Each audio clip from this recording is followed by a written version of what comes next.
Super Saravana ஸ்டோர்ஸ்ல December 16 இருந்து ஜனவரி 15 வரைக்கும் ஒவ்வொரு பிரான்ச்லயும் ஒரு கஸ்டமருக்கு ₹1,00,000 மதிப்புள்ள தங்க நகை பண்டிகை பரிசு. GT Holidays, South India's #1 travel brand.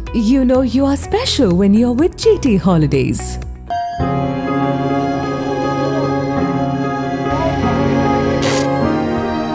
Vellore மாவட்டம் பொன்னை அருகே உள்ள மாதாண்டகுப்பம் பகுதியில் கட்டுப்பாட்டை இழந்த டிம்பர் லாரி வீட்டுக்குள் புகுந்து விபத்து ஏற்படுத்தியதில் மூதாட்டி கங்கம்மாள் சக்கரங்களில் சிக்கி பரிதாபமாக உயிரிழந்தார்.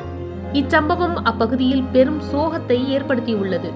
திருவளம் பகுதியில் இருந்து பொன்னைக்கு செல்லும் வழியில் மாதாண்டகுப்பம் வழியாக சென்று கொண்டிருந்த டிம்பர் லாரி திடீரென கட்டுப்பாட்டை இழந்தது. இதனால் அப்பகுதியில் வசித்து வந்த மூதாட்டி கங்கம்மாளின் வீட்டின் சுற்றுச்சுவர் இடிந்து லாரி வீட்டுக்குள் புகுந்தது. வீட்டின் சுற்றுச்சுவர் அருகே பணியில் ஈடுபட்டிருந்த கங்கம்மாள் மீது லாரி மோதியது. லாரியின் சக்கரங்களுக்கு இடையில் சிக்கிய அவர் படுகாயமடைந்து சம்பவ இடத்திலேயே உயிரிழந்தார். சம்பவத்தை கண்ட பொதுமக்கள் உடனடியாக லாரியை மடக்கி பிடித்து ஓட்டுநரை கீழே இறக்கினர். தகவல் அறிந்து சம்பவ இடத்துக்கு விரைந்து வந்த பொன்னை போலீசார் கங்கம்மாளின் உடலை கைப்பற்றி பிரேத பரிசோதனைக்காக அரசு மருத்துவமனைக்கு அனுப்பி வைத்தனர். லாரி ஓட்டுநரை கைது செய்து தீவிர விசாரணை நடத்தி வருகின்றனர். லாரி வீட்டிற்குள் புகுந்து மூதாட்டி உயிரிழந்த சம்பவம் அப்பகுதி மக்களிடையே பெரும் அதிர்ச்சியையும் சோகத்தையும் ஏற்படுத்தியுள்ளது. விபத்து ஏற்பட்ட இடத்தில் போக்குவரத்து பாதிக்கப்பட்டது. விசாரணையில் ஓட்டுநரின் அஜாக்கிரதை அல்லது வாகனத்தின் தொழில்நுட்ப கோளாறு காரணமாக விபத்து நடந்திருக்கலாம் என்று போலீசார் தெரிவித்துள்ளனர். வழக்கு பதிவு செய்யப்பட்டு விசாரணை தொடர்கிறது. இதுபோன்ற விபத்துகள் தடுக்க ஓட்டுநர்கள் வாகனத்தை பராமரிப்பது மற்றும் வேக கட்டுப்பாடு அவசியம் என்று பொதுமக்கள் கோரிக்கை விடுத்துள்ளனர்.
அனல் பறக்கும் செய்திகளை அப்டேட் செய்து கொள்ள நக்கீரன் களத்தை இப்பவே சப்ஸ்கிரைப் பண்ணுங்க.